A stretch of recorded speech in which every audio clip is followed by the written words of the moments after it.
Hello there. Hi, this is Paul Glumaz once again, and today is the 24th of July, 2019. This is being brought to you by General Welfare Presents.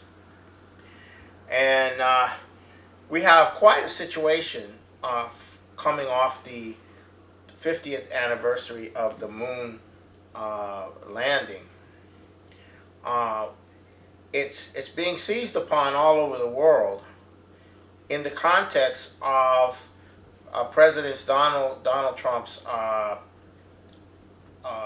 pro, relaunching the space program of the United States.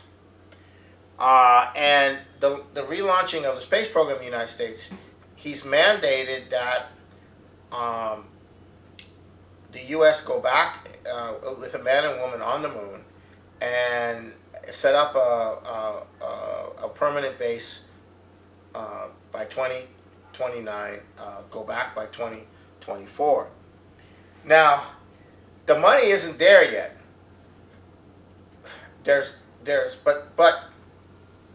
Or it may have just gotten some of the money for it. But the point is that he's saying this is where we're going, and while this is not being properly discussed in the media, the mainstream media is blocking this out. Nonetheless, it's reverberating around the world because, and Buzz Aldrin, one of the people who walked on the moon in the second mission, very famous person, Buzz Aldrin is saying that there should be a global space effort in collaboration with all of the major nations involved in the space effort: China, Russia, the United States, India, etc., Japan, all the nations. And you have this Wolf Amendment that prohibits the United States from working with the Chinese, U.S. space program from working with the Chinese. But beyond that, you have this revival of the space program starting to take place. Now, people have to understand what this means. Okay, and I'll get very personal on this. When I was 11 through 14, there was a great excitement about space. You know, the idea of going to other planets, the idea of going to the moon, the idea of going into space, and there was a lot of interest in science. And I had, myself taken some time to look into Einstein's theory of relativity in that period, to look into some of the scientific developments that were going on. I was quite excited.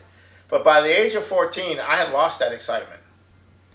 And certainly by the age of 17, in the wake of the Vietnam War and the death of Bobby and Martin, and the whole anti-war movement getting underway, and the entire rock, drug, sex counterculture.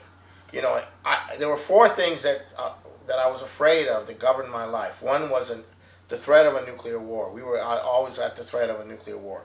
Secondly, was the fear that I might flunk out of college and get drafted.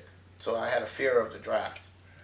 The third thing I had a fear of was getting someone pregnant. That was another fear.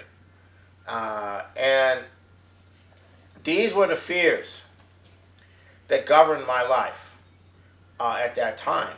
And I forgot all about the future. And when the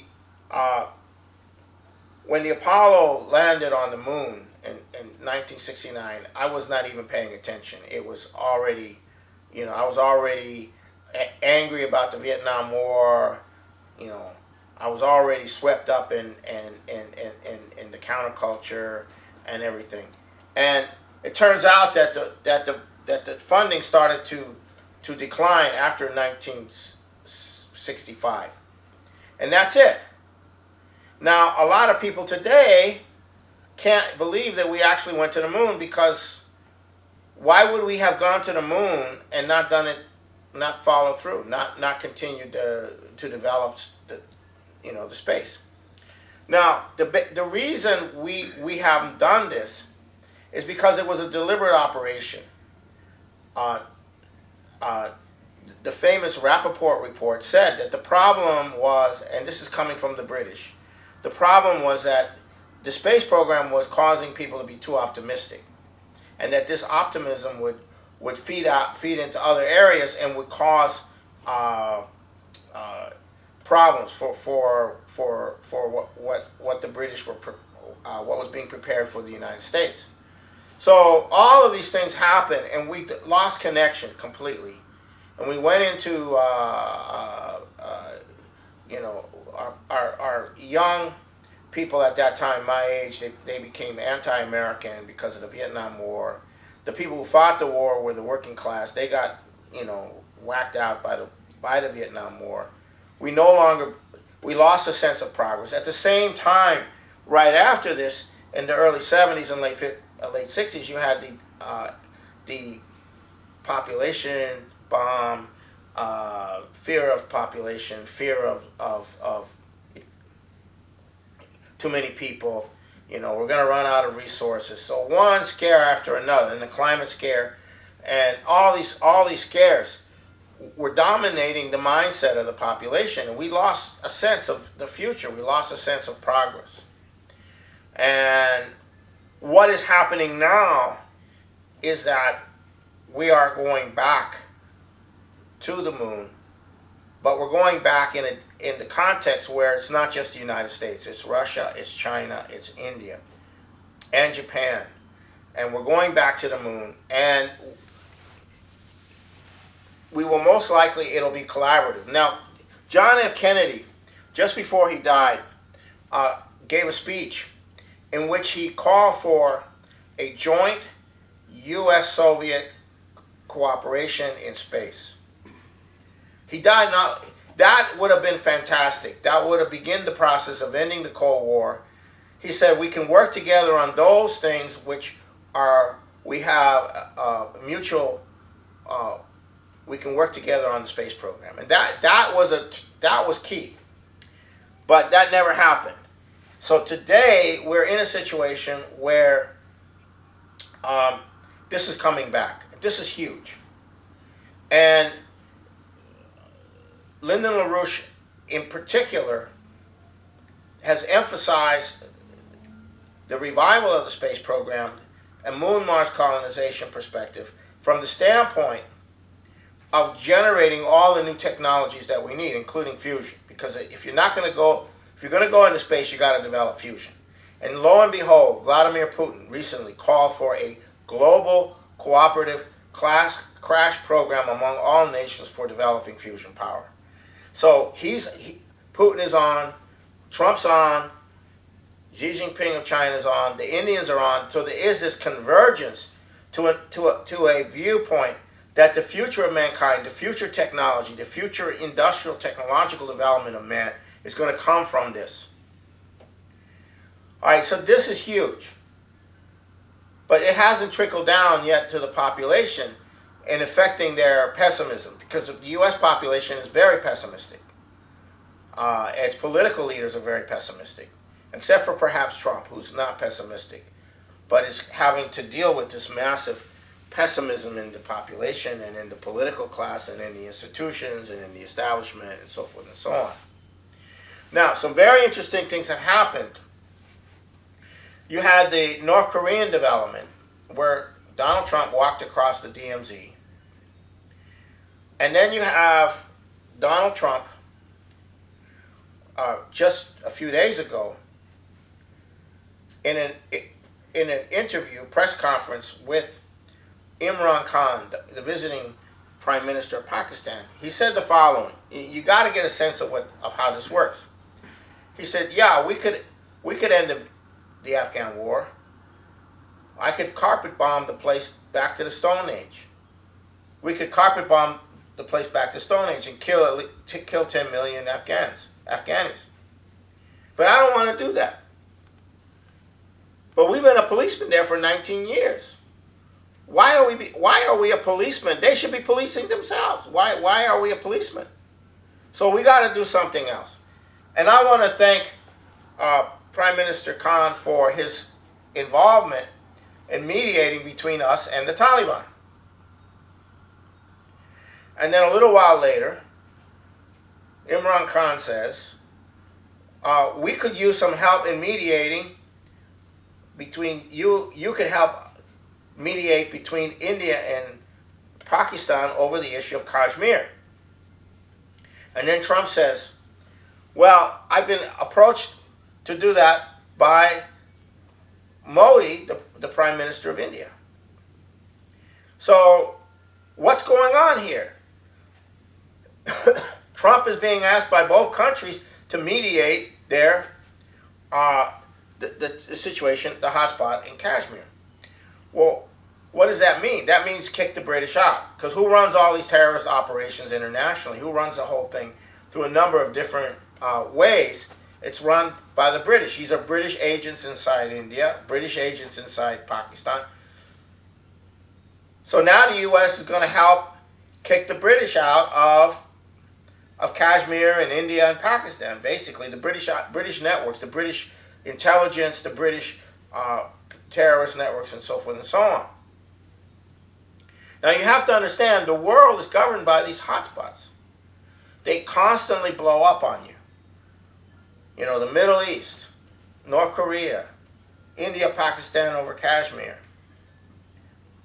Afghanistan, Iran. So the other thing that happened was you have this internationally financed explosion, riots, demonstrations in Hong Kong. Now, the Chinese government doesn't mind demonstrations. There's thousands of demonstrations all over China all the time over various different issues. But this one was getting very violent and disruptive. And when confronted with this, Donald Trump said, no, you know, President Xi is handling this is doing okay handling this thing. It's, you know, so he's not taking the hard line against China. But Bolton, Pompeo, and Pence are calling for a war against China for religious suppression. You know, they're saying that the Falun Gong is a suppressed religion. Well, they're being financed massively by all of these by the U.S. government, by the British government, by the Canadian government, and they're saying the Uyghurs in Xinjiang are being repressed. Well, the Uyghurs are being trained to learn Chinese and have vocational skills, and they go to these places for 1 year. They're not concentration camps. They're training facilities. They're education facilities. They're calling them concentrate. They're not concentrate. People have gone to those things. The media has gone to those things. And, you know, that's what they are. So this entire operation, and then this woman becomes the head of the EU, Ursula von der Leyen, and she goes on a green rampage, and anti-China green rampage. So this is the kind of thing that's going on. But the most important thing about all of this is that these hotspots are being dealt with. So this one is even more interesting. He was asked about the seizure of the British tanker by the Iranians. And Pompeo was forced to tell the British that's an issue between them and Iran. The U.S. is not. And then the British freak out saying, well, we were doing the work of Bolton. What are you talking about? We were following his advice. And then we have word that Bolton's on his way out, that he's going to be replaced as well. So all of these developments are going on, and this is very important because if you get these hotspots out of the way, then you can start to have real development. But instead, you've had the U.S. and British establishment putting sanctions on every time you turn around to disrupt the situation. Now we come to the Ukrainian situation. The elections occurred, and the servant of the People's Party of the actor Zelensky has gotten an absolute majority. and all of the right-wing Nazis lost their seats. So this is a huge shift going on in Ukraine. So we're looking at the end of that whole Ukrainian situation as well, which is the thing that was used to justify all the sanctions against Russia. You know, Russia's the enemy and everything else like that. So all these things are going on. This is very, very, very important. And while the British are out and their empire is still there and they have their assets, they're deploying their assets, they are gradually losing control. They're gradually losing control. But that doesn't resolve the situation because the financial system is once again back on a pre-2008 possible crisis. And only with the relationship between Russia, United States, India, and China can this be addressed. So that's where we are on that. So we have collaboration in space emerging, which implies a crash program for fusion. That's the future. And we have today Mueller looked like he was putting on a show, of course, but he pretended to be a senile or half senile, and when he was talking to Republicans and not when he was talking to Democrats. I couldn't really watch it. It was I didn't have the patience to watch it. But you know, you'll hear a lot about it in the media. But that whole thing is coming to an end. And then so now you have an incredibly crazy situation in that Prince Charles is on a total mobilization to get the environmentalist agenda going. And you have all these Democrats going for the Green New Deal, for climate change, for everything. And the rest of the world isn't going there. India isn't going there. China's not going there. Russia's not going there. Trump doesn't want to go there. Germany is committing suicide by going there. And what they want to do, why do they push it? Why is Prince Charles pushing this green agenda? Do they not know that carbon is an essential part of our very existence? We have to have energy.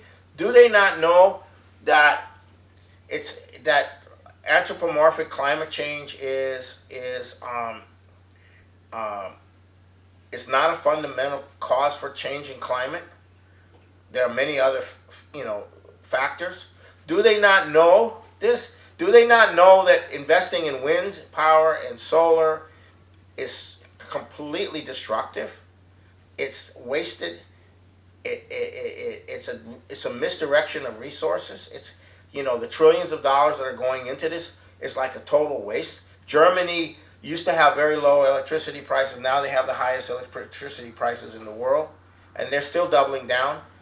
This is a psychosis. But why is this being promoted the way it is? Because they want to misdirect the nations into this rabbit hole, this dead end, in order to not have them respond to the financial crisis by going with a massive development perspective. Because that's the only way you can deal with the finance. That's the only way you can get out of the hole. That's the only way you can restructure the debts that could be restructured. When you get rid of all the derivatives and you get rid of everything, you got to have these economic projects going, because that's where the new wealth comes from that is necessary to make the system fungible. It's not just money. The system has to be fungible through the actual physical development. That's why LaRouche's proposal for the Belt and Road, which the Chinese have adopted, is so crucial. And the treasurer of France, the Treasury Secretary, the Financial Minister of France, is very freaked out, saying, "Look, the new system is the Belt and Road. Why? Because this is where the funds go." But no, they don't want the funds to go to infrastructure. They don't want it to go to science and technology. They want to shove it down the hole of these green projects, which are totally worthless. And you have this presidential candidate, Elizabeth Warren, going all out on this. You have a lot of the Democratic candidates going all out. It's a total disaster. And it's an obvious total disaster. You don't have to be intelligent. You don't have to be a scientist to figure it out. The energy flux density of these technologies don't work. And wherever they tried it, it's caused a very bad effect on the economy of the areas they tried it. So so so that's why, because they're looking. The power that runs this system is looking in the short term for the end of the empire. They don't. They would rather have chaos, and they do not want uh, an industrial, scientific-oriented perspective to come out on a global scale. And in that context, we resolve a lot of these hotspots and then get the trade going, get the development going, what have you. There is a very beautiful potential future for hundreds of billions of people down the line as we go into the space, as we go into the solar system. Uh, if we can get past this immediate crisis and actually consolidate this disorientation, which is possible. That's the most incredible thing. We are so pessimistic here in this country. I mean, you say, if I were to, I tell you this and you say, oh, you're just pie in the sky, you're crazy. But no, this is what we can do. Now, I'll come back to LaRouche's friend, the great scientist, Kraft Erica, who designed a lot of this stuff. And he worked with LaRouche, and he was on the board of the Schiller Institute. And what he laid out is, number one, human beings, by their very nature, there is no limit. There are no limits to human beings because they can make discoveries and they can create. Number two, we have, as a species, an extraterrestrial imperative.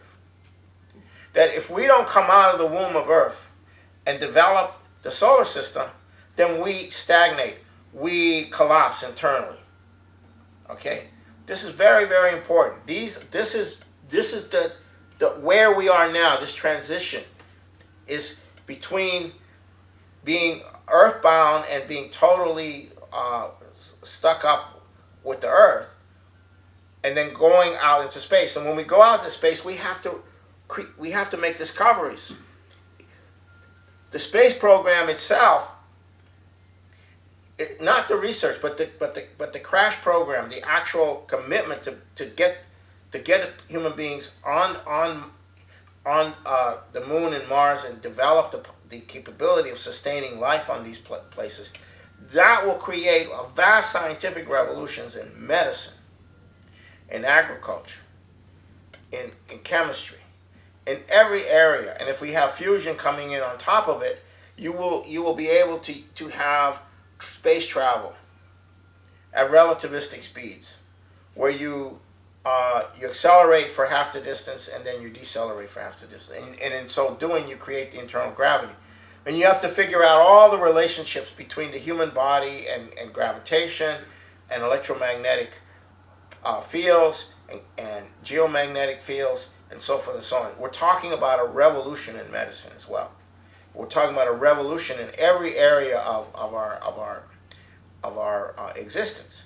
And this is where we could be going.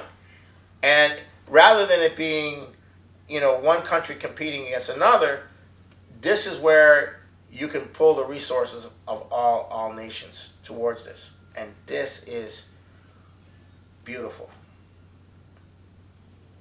So that is what we are on the cusp of. And we have, and then we have the situation in Great Britain, which is, disintegrating. You have Boris Johnson, Bojo as they call him, Bojo, becoming the prime minister. And you think you're watching cartoons or something. I mean, and then there's going to be a vote of no confidence at some point, and on and on and on. But don't let that fool you. The empire is still capable of very destructive acts. And so, however, we are moving forward. And the Democrats are not giving up on Trump, Russia, impeach.